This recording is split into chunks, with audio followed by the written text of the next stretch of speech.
সামনে। কপিলমুনির মন্দির যে রাস্তা, সেই রাস্তাটি 2 নম্বর রাস্তা।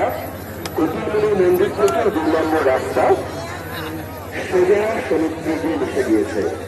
এই 2 নম্বর রাস্তার ঠিক মাঝখানে পুলিশ কন্ট্রোলের সামনে আমাদের প্রত্যেকের ইনফরমেশন চাইলাম কিছু লকডাউন পরিষদের পুলিশ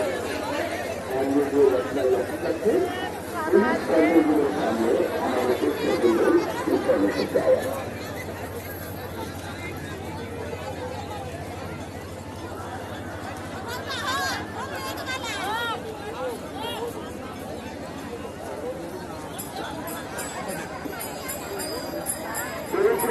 জন্য আরতি মন্ডল তথ্য কেন্দ্রে লিখে বজরং পরিষদ ক্যাম্পে অপেক্ষা করছে।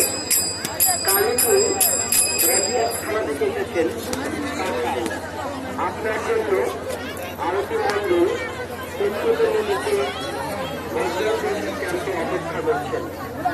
হারোয়া থানা মাঝের পাড়া থেকে এসেছেন অনাথ দাস। হারোয়া থানা মাঝের পাড়া চব্বিশ পরগনা জেলা থেকে এসেছেন অনাথ দাস। আপনার জন্য প্রাথমিক বিভাগ তথ্য কেন্দ্রে লিখে বজরং পরিষদ ক্যাম্পে